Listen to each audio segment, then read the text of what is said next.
Masayang araw po, mga ka-PL.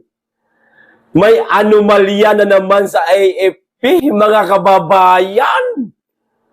Tinukoy po mismo ng taga-COA itong di umano'y 6 na bank account ng AFP na hindi po otorisado pero naglalaman di umano ito, mga kababayan, ng milyon-milyong halaga. Mabuang na naman si General Browner nito, kapapaliwanag, bukas. Lunes ho bukas, mga kababayan. Pero malay natin, baka mamaya maglabas na naman siya ng kanyang announcement tungkol dito. Magpapaliwanag na naman itong mama. Pero, mabuang-buang kakapaliwanag. Bago ko basahin, General Browner, hindi po ito galing sa akin, sir. Binabasa ko lang po ito mula sa isang pahina sa Facebook at ito namang isa mula sa media, RMN, Jensen. Baka mamaya, mailagay na naman itong mukha ko dyan sa pahina ninyo sa Facebook.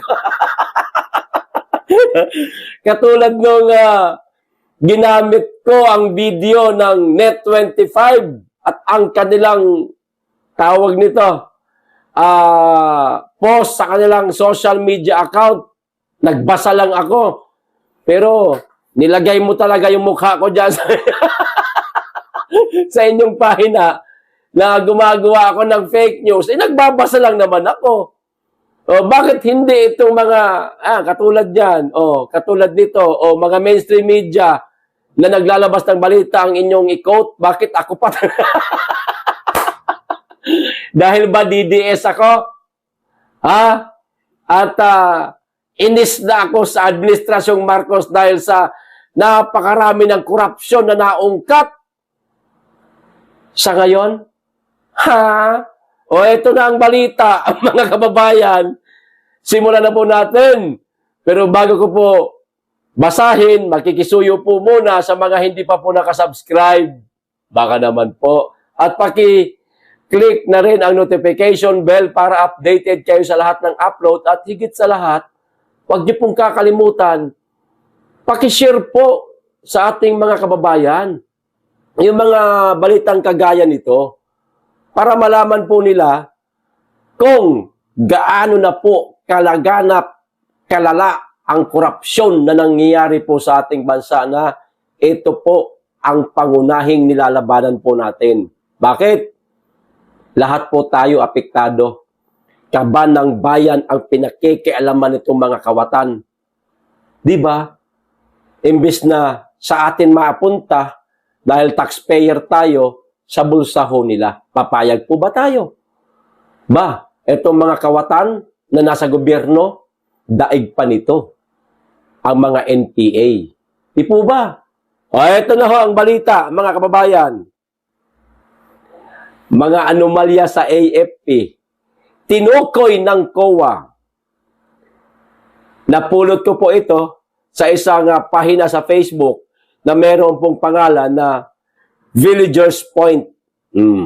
Ayan January 16, 2026, isiniwalat kamakailan ng Commission on Audit ang di pagbabalik ng Armed Forces of the Philippines ng di nagamit na pondo at naglagak nito sa di otorisadong mga bank accounts na hawak ng mga opisyal ng militar. Sino-sino itong mga opisyal ng militar na hawak itong mga bank accounts na hindi otorisado? Bakit merong laman ang mga bank accounts na hindi otorisado at bakit merong bank accounts na hindi otorisado ang AFP at hawak pa ng mga putang inang militar yan? Di ba? Ha? Hindi ako may sabi. Ang COA. Nagbabasa lang po ako, ha? Pasensya na po kung medyo nainit po yung aking ulo. Dahil hindi ko po inaasahan na ganito ang mangyayari. Na ang ating kasundaluhan na ginagalang ng ating mga kababayan, meron din palang ganitong mga ginagawa. Di ba? Inaasahan kasi nating lahat na ang militar ang siyang magiging sandalan ng mga pobreng kagaya namin. Malalaman namin na meron pala kayong di-autorisadong 6 na bank accounts at hawak pa ng mga opisyal ng gobyerno. Sino pang mga militar ang sasandalan naming mga pobre? Sino pang mga militar na hihinga namin ng tulong, magiging kakampi namin sa ipinaglalaban namin, wag lang mapakialaman ang kaban ng bayan. Kung lahat din pala sila mayroong ginagawang pagnanakaw sa kaban ng bayan. Di po ba? Nakakalungkot po, mga kababayan. Pasensya na po sa ating mga kasundaluhan. Hindi ko po kayo inaaway. Kakampi po namin kayo. Hindi po kayo lahat kagaya nitong binabasa ko. Meron lamang pong iilan sa inyo na nagpapakasasa sa kanilang mataas na ranggo para makapagbulsa ng limpak-limpak na salapi. Sana itong mga maliliit na ranggo, mag-ingay kayo.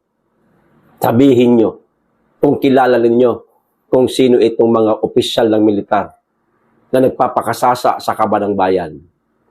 Eto pa, batay sa ulat ng COA, may hawak na 6 na di-autorisado.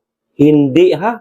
Di-autorisado na bank accounts ang AFP na may balancing 72.86 million. Kita nyo na? Ayon sa COA, dapat ibinalik ng AFP ang pondong ito sa Bureau of Treasury. Kaso hindi binalik. Nasaan napunta? Ang ganda na ng bahay ni General. Wala akong binabanggit na pangalan, ha? Official na lang. May mansyon na si official. Di ba?